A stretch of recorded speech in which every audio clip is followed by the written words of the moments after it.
उत्तर प्रदेश के 4.5 वर्ष का एक कार्यकाल उत्तर प्रदेश के इतिहास में सुरक्षा और सुशासन के दृष्टि से एक स्मरणीय कार्यकाल माना जाएगा। आपने देखा होगा, ये वही उत्तर प्रदेश है जहां पर पेशेवर अपराधी और माफिया सत्ता के शागिर्द बनकर के सत्ता के संरक्षण में भय और दहशत का माहौल पैदा करते थे, अराजकता फैलाते थे। दंगा प्रदेश की प्रवृत्ति बन चुकी थी।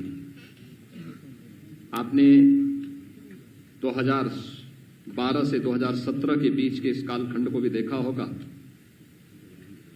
क्योंकि ज्यादा पुरानी बात मैं नहीं, केवल इससे ठीक पहले का जो कार्यकाल था उसमें देखा होगा कि हर तीसरे चौथे दिन एवरेज एक बड़ा दंगा उत्तर प्रदेश में हुआ है। लेकिन पिछले 4.5 वर्ष के अंदर उत्तर प्रदेश में कोई दंगा नहीं हुआ। अपराधी और माफिया किसी भी जाति, किसी भी मत, किसी भी मजहब, किसी भी क्षेत्र का रहा हो, पूरी सख्ती के साथ कानून के दायरे में से ला करके उसके खिलाफ पूरी सख्ती के साथ कार्रवाई भी की गई।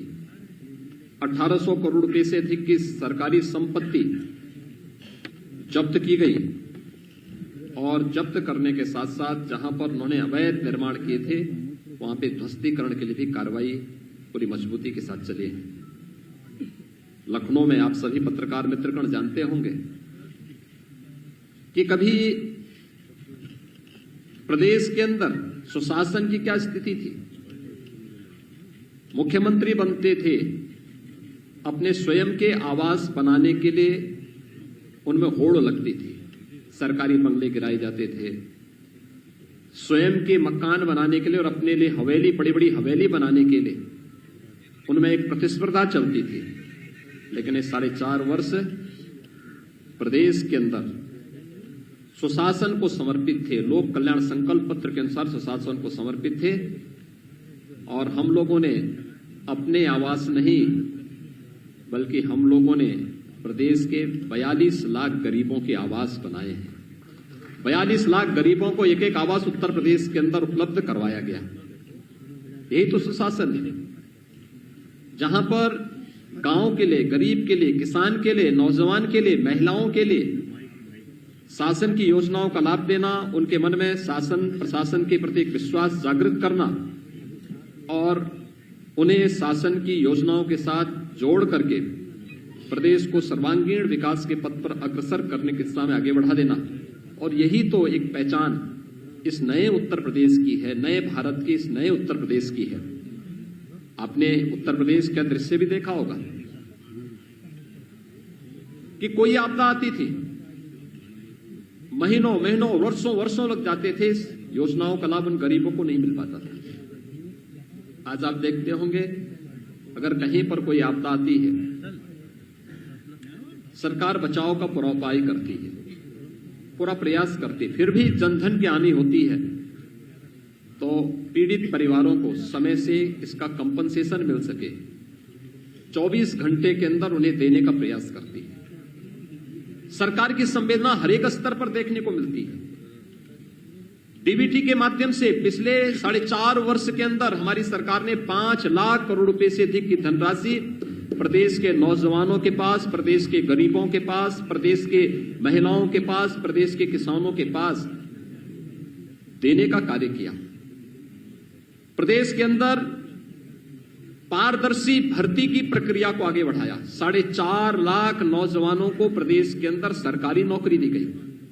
किसी भी नौकरी में किसी प्रकार का कोई भेदभाव नहीं, चेहरा देख करके नहीं, प्रदेश के अंदर योग्यता के आधार पर रिजर्वेशन के नियमों का पालन करते हुए प्रदेश के हर नौजवान को उसका हक देने का कार्य प्रदेश के अंदर किया गया था। ये सभी नियुक्तियां वर्षों से लंबित थी,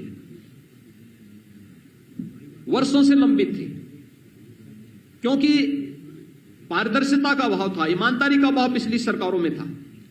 और उन कार्यक्रमों को सफलतापूर्वक हमारी सरकार ने आगे बढ़ाया था। नहीं तो भर्ती निकलती थी और परिवार के अलग अलग सदस्य खानदान, पूरा खानदान वसूली के लिए प्रदेश में निकल पड़ता था। 4.5 वर्ष के अंदर आपने देखा होगा, एक भी भर्ती में कहीं कोई दलाली नहीं, कहीं किसी प्रकार का कोई लेन देन नहीं, पूरी ईमानदारी, पूरी पारदर्शिता के साथ जब कार्यक्रम हुआ तो माननीय न्यायालय को भी किसी भी भर्ती में स्थगन आदेश नहीं देना पड़ा और पूरी पारदर्शिता के साथ 4.5 लाख नौजवानों को नौकरी दी गई। सुरक्षा का बेहतर वातावरण बना तो प्रदेश के अंदर निवेश भी बड़ी पैमाने पर आया। 2018 का आप लोगों ने प्रदेश का पहला इन्वेस्टर समिट देखा होगा। देश का हर उद्योगपति आया था और आज प्रदेश के अंदर पारदर्शी कार्यपद्धति, त्वरित निर्णय लेने की क्षमता का परिणाम है कि देश और दुनिया का हर उद्योगपति प्रदेश के अंदर निवेश करने के लिए उत्सुक है। ईज ऑफ डूइंग बिजनेस यानी व्यवसाय की सुगमता में उत्तर प्रदेश ने एक लंबी छलांग मारी है।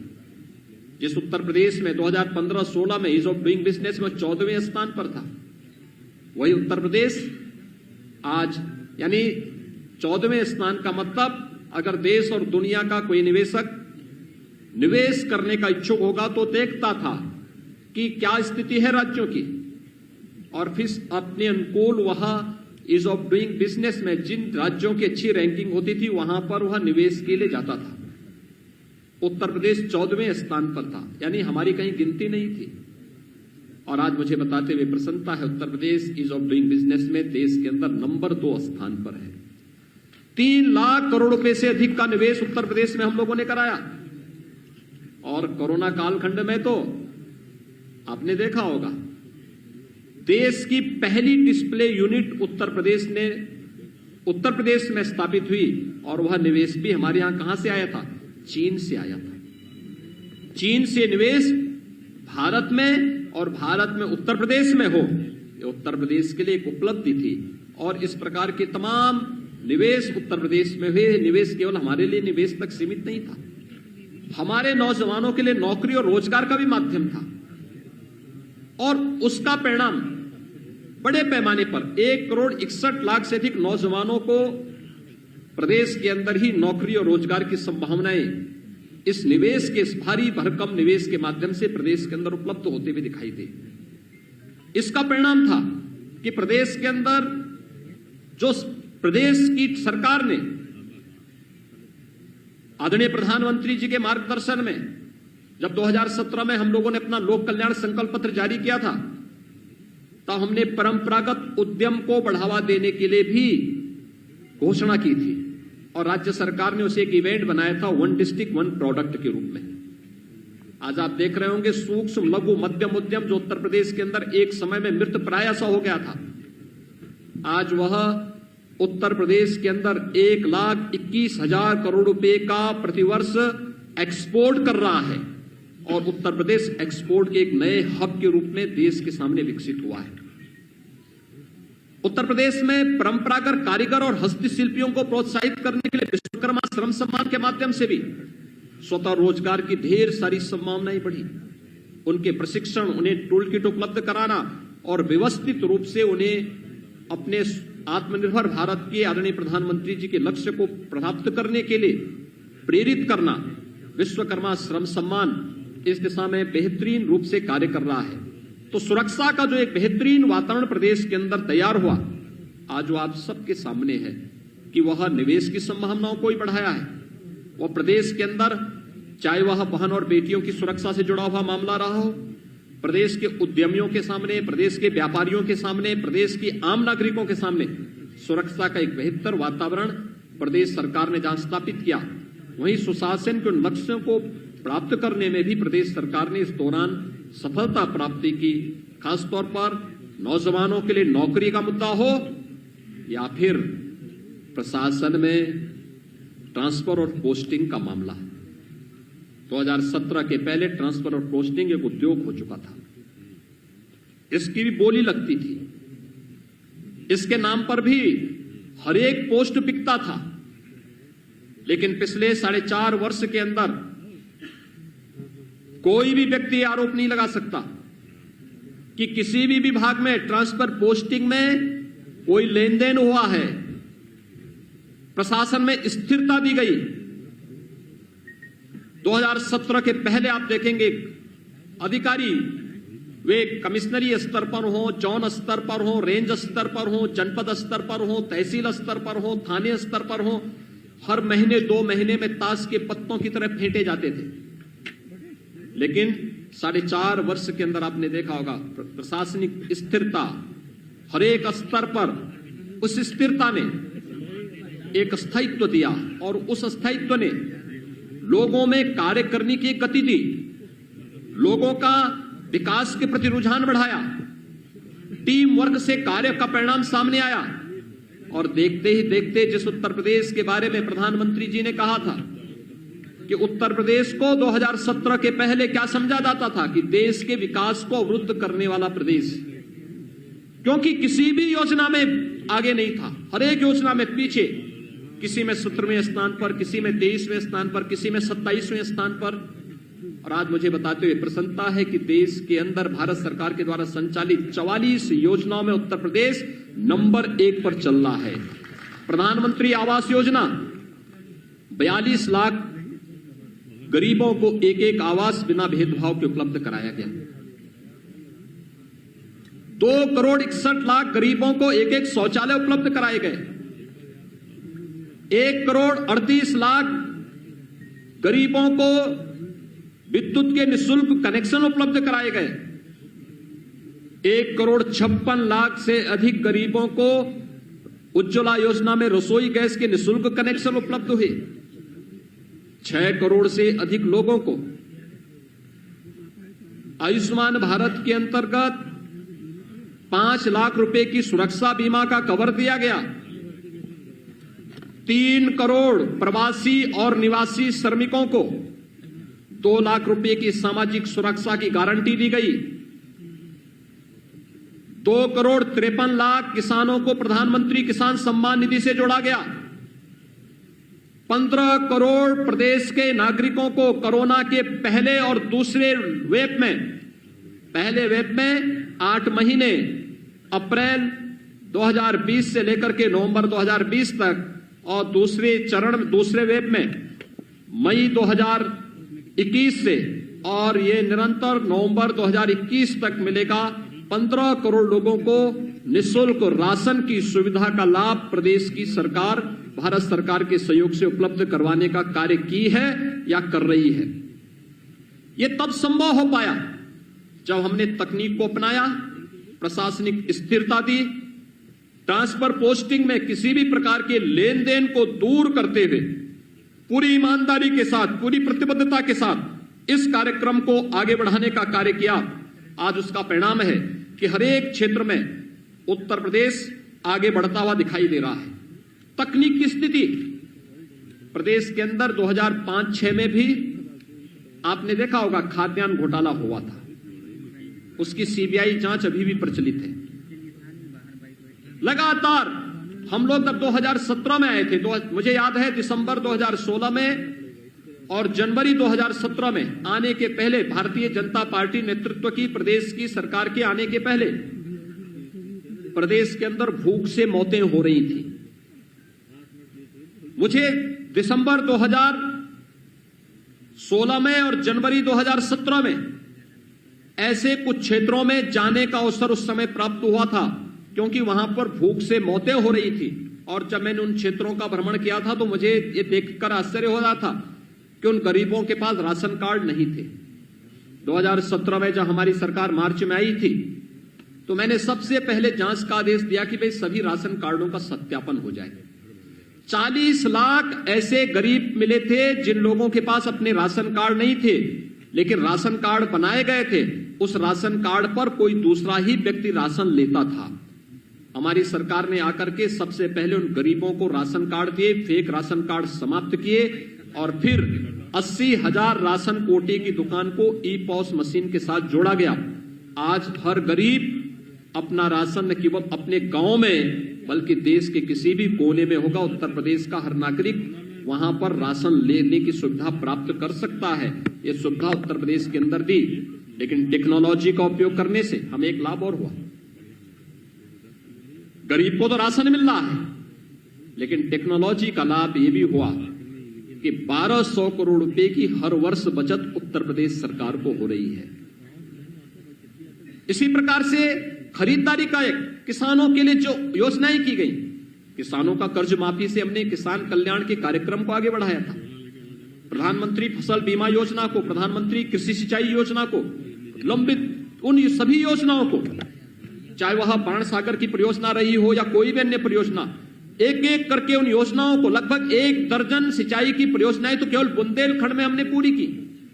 हम इस वर्ष के अंत तक सरयू नहर राष्ट्रीय परियोजना को, अर्जुन सहायक परियोजना को, मध्य गंगा नहर परियोजना को पूरा करने जा रहे हैं।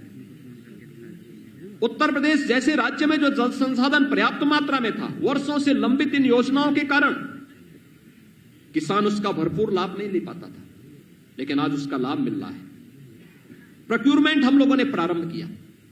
याद करिए 2007 से लेकर 2017 के बीच प्रदेश के अंदर गन्ना मूल्य का 95,000 करोड़ रुपए का गन्ना मूल्य का भुगतान होता है, और 2017 से अब तक 4.5 वर्ष के अंदर 1,43,000 करोड़ रुपए का गन्ना मूल्य का भुगतान हुआ। 2007 से लेकर 2017 के बीच तमाम चीनी मिलें बेची गई,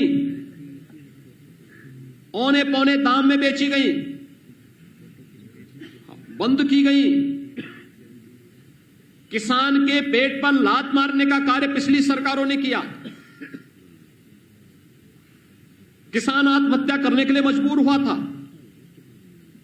हमारी सरकार ने बंद चीनी मिलों को चलाने का काम किया, नई चीनी मिलें लगवाने का कार्य किया, गन्ना किसानों को समय पे गन्ना मूल्य का भुगतान हो इसके लिए कार्य किया, और हमारी सरकार ने यह भी सुनिश्चित किया कि कोरोना कालखंड में जब देश के तमाम राज्यों की आधी चीनी मिलें बंद हो गई थीं, कोरोना का सफलतापूर्वक मुकाबला करते हुए भी सभी चीनी मिलों को चलाने का कार्य किया गया। प्रोक्यूरमेंट 2016-17 में आप देखेंगे उत्तर प्रदेश में धान का क्रय केवल 6 लाख मीट्रिक टन होता है। यह भी आड़तियों के माध्यम से, किसानों से सीधे नहीं। इसका मतलब किसान को एमएसपी का सीधा लाभ नहीं मिला।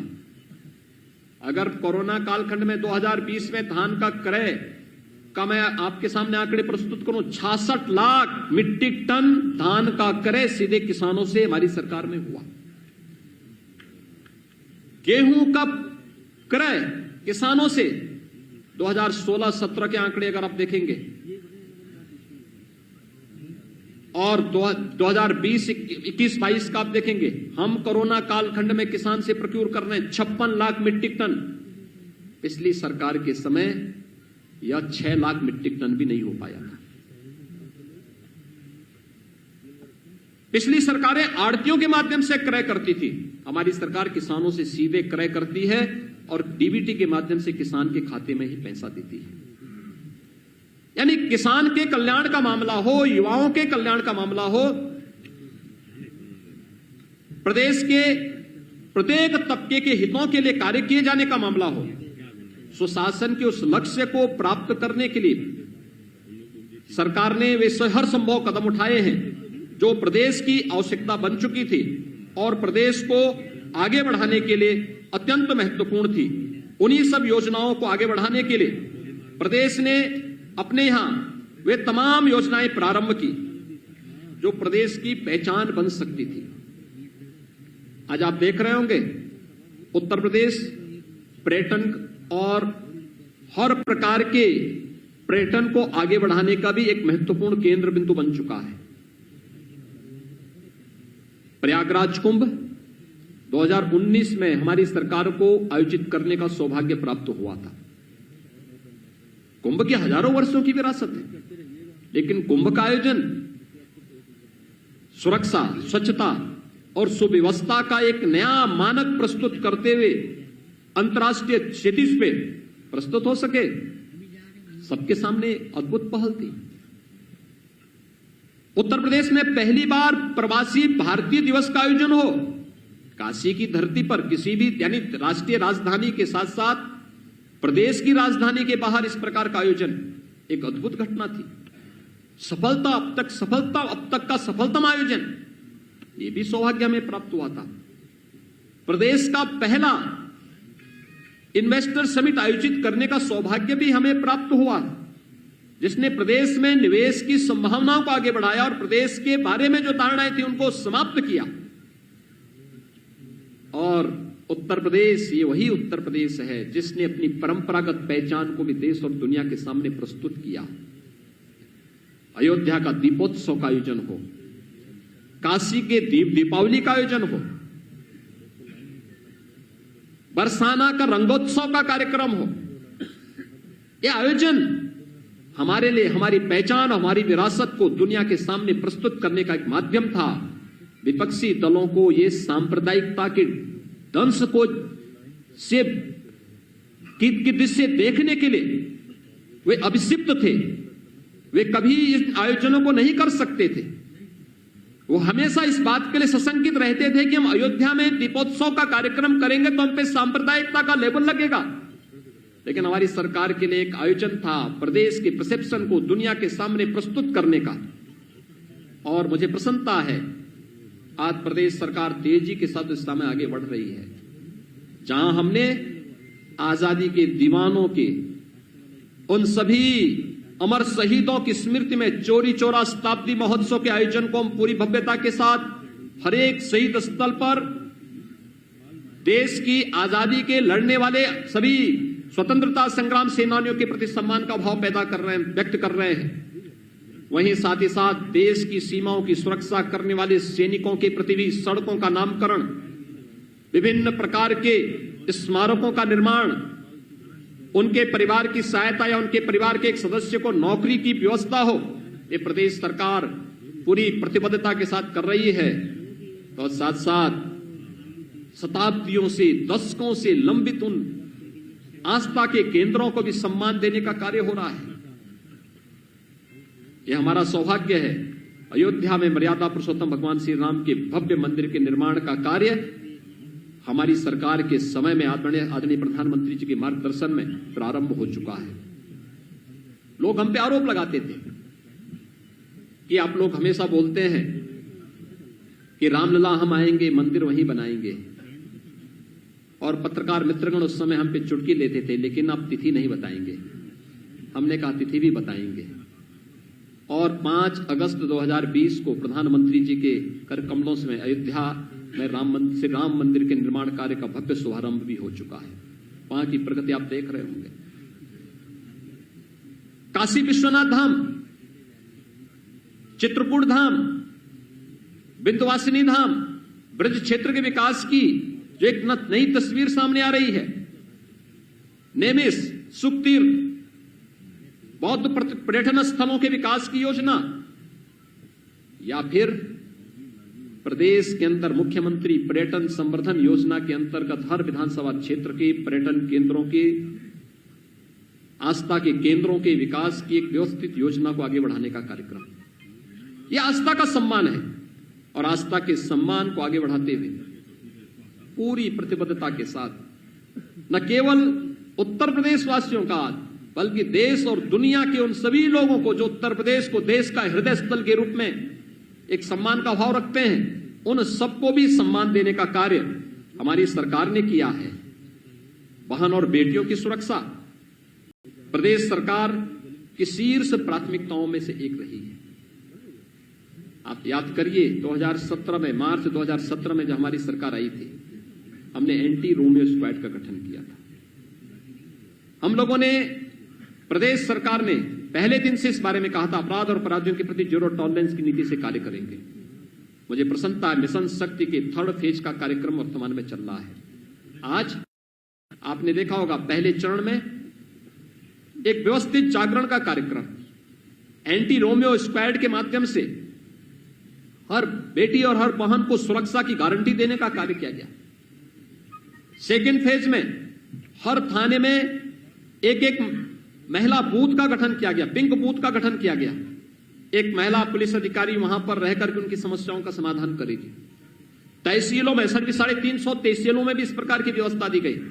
और आज 3rd फेज में हम हर गांव स्तर पर, हर पंचायत भवन में, ग्राम सचिवालय में एक कक्ष महिलाओं की सुरक्षा के लिए ही सुनिश्चित कर चुके हैं, जहां पर महिलाओं से जुड़ी हुई किसी भी प्रकार की, घर से जुड़ी, घरेलू हिंसा से जुड़ी हुई मामला हो या फिर किसी भी प्रकार की हिंसा से जुड़े हुए मामले हो, महिला बीट पुलिस अधिकारी वहीं पर जाकर के उनकी समस्याओं का समाधान भी करती है और साथ साथ इसका भी प्रयास कर रही है कि महिलाओं के कल्याण से जुड़ी हुई सभी प्रकार की योजनाएं, मुख्यमंत्री कन्या सुमंगला योजना हो, बेटी पढ़ाओ का मामला हो, या फिर बेटी बचाओ बेटी पढ़ाओ का मामला हो, या फिर मातृ वंदना योजना हो, जननी सुरक्षा योजना का लाभ देना हो, मुख्यमंत्री सामूहिक विवाह योजना हो, इन सभी योजनाओं से आच्छादित करने की कार्रवाई भी वहीं पर, निराश्रित महिला पेंशन की योजना हो, जहां पर कोई वृद्धावस्था पेंशन से जुड़े हुए हैं तो उस पेंशन की योजना से जोड़ने के लिए भी वहां पर पूरी प्रतिबद्धता के साथ, पूरी ईमानदारी के साथ वहां पर महिला पुलिस बीट अधिकारी और हमारी फील्ड की जो टीम है वो वहां पर जनप्रतिनिधियों के मार्गदर्शन में पूरी ईमानदारी के साथ कार्य करती हुई दिखाई दे रही है और एक सुरक्षा का एक नया वातावरण वहां पर पैदा करने का प्रयास हुआ है। ये प्रदेश के, बदलते हुए उत्तर प्रदेश की वो तस्वीर है जो देश और दुनिया के सामने हमारी एक नई छवि को लेकर के वहां पर पहुंचा है और आज उसी का परिणाम है कि उत्तर प्रदेश ने हर एक क्षेत्र में आगे बढ़ करके कार्य किया है, आगे बढ़ता हुआ दिखाई दिया है। हम उन स्थितियों में उत्तर प्रदेश के अंदर उसके परिणाम भी सामने मिले। हमें याद है 2016-17 में उत्तर प्रदेश देश की 6ठी अर्थव्यवस्था कहलाई जाती थी। हम लोगों को संकोच होता था, लोग कहते थे उत्तर प्रदेश के बारे में कि सबसे बड़ी आबादी का राज्य है, लेकिन अर्थव्यवस्था की बात होती थी तो हम 6ठी अर्थव्यवस्था के रूप में माने जाते थे। आज मुझे बताते हुए प्रसन्नता है, उत्तर प्रदेश देश की दूसरी अर्थव्यवस्था बन चुका है।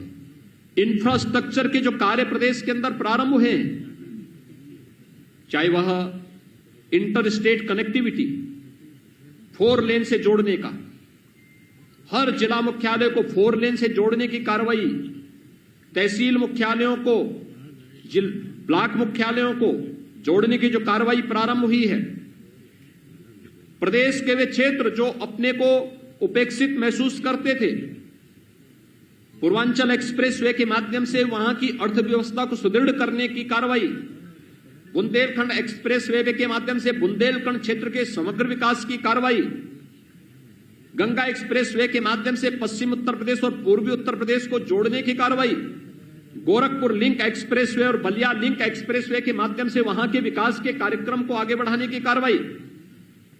प्रदेश के अंदर 2017 के पहले एक भी सिटी मेट्रो से नहीं जुड़ी थी। आज मुझे बताते हुए प्रसन्नता है, 4 सिटी में मेट्रो का सफलतापूर्वक संचालन हो रहा है। कानपुर और आगरा में मेट्रो युद्ध स्तर पर चल रहा है। हमारा प्रयास है कि नवंबर-दिसंबर तक हम कानपुर और आगरा में भी मेट्रो का सफलतापूर्वक संचालन कर सकें। कल हम लोगों ने पहली बोगी बड़ोदरा में उत्तर प्रदेश मेट्रो कारपोरेशन को उपलब्ध करवाया है। यह दिखाता है कि किस तेजी के साथ प्रदेश के अंदर एयर कनेक्टिविटी कितना बेहतर हुआ है।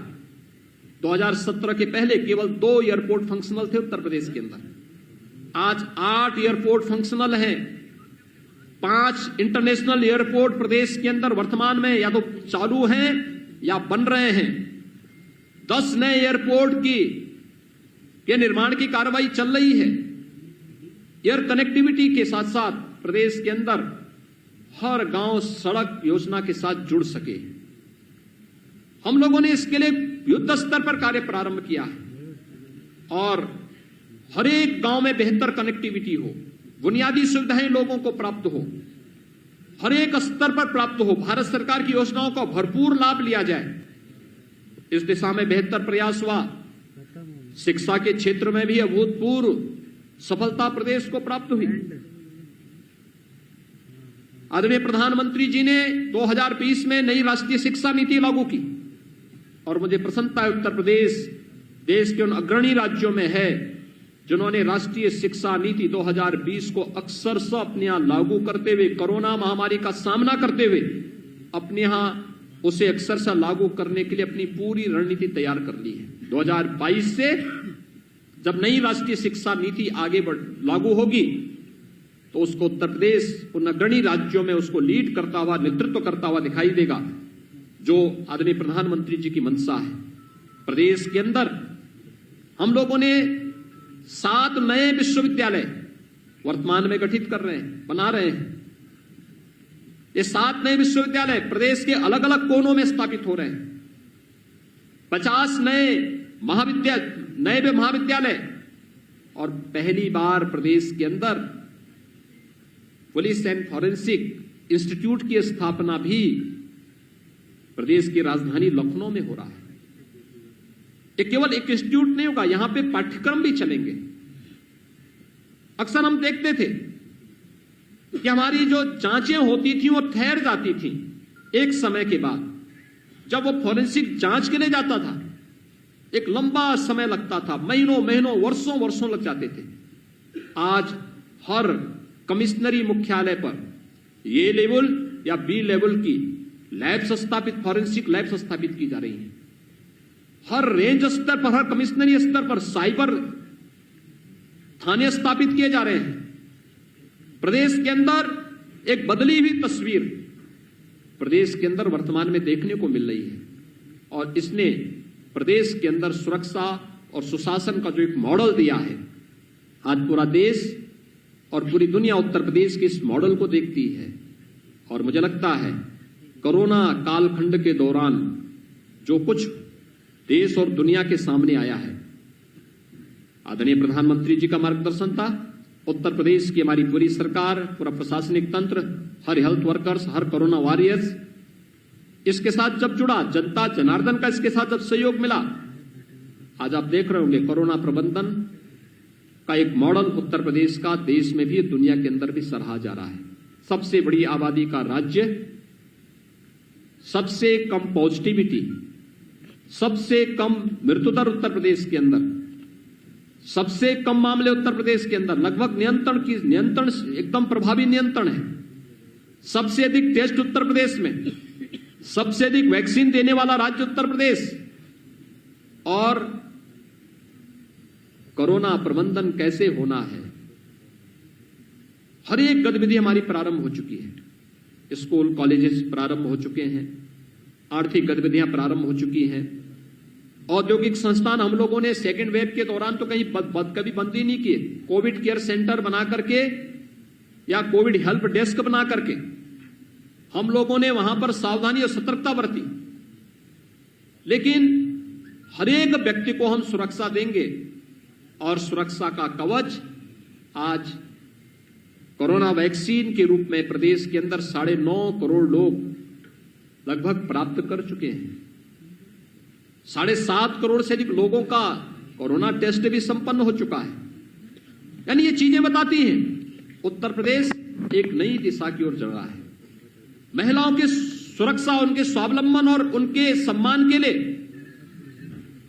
उत्तर प्रदेश पुलिस में 30,000 महिला आरक्षियों की भर्ती। प्रदेश के अंदर जब तक 1,26,000 से अधिक बेसिक शिक्षा परिषद में भर्तियां हुई हैं शिक्षकों की, इसमें ज्यादातर महिलाएं।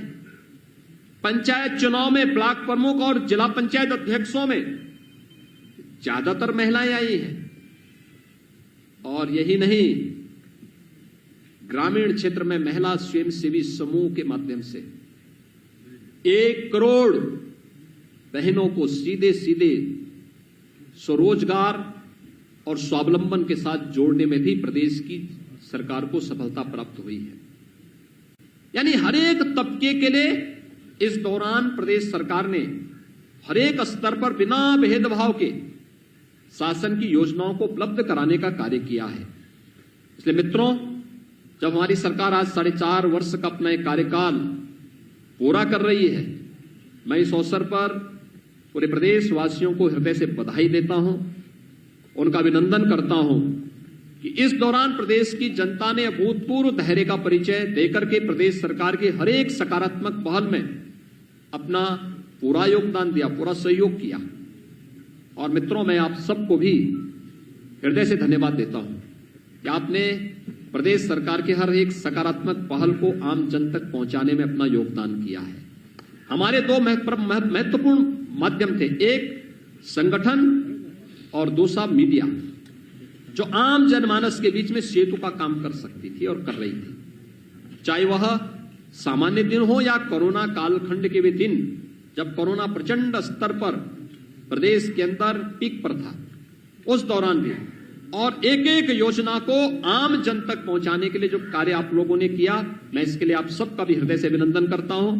एक बार फिर से अपनी पूरी टीम की ओर से आदरणीय प्रधानमंत्री जी का, अपने केंद्रीय नेतृत्व का आभार व्यक्त करते हुए प्रदेशवासियों को और आप सभी को उत्तर प्रदेश सरकार के सफलतापूर्वक 4.5 वर्ष के इस कार्यकाल के लिए हृदय से बधाई और शुभकामनाएं देता हूं। धन्यवाद।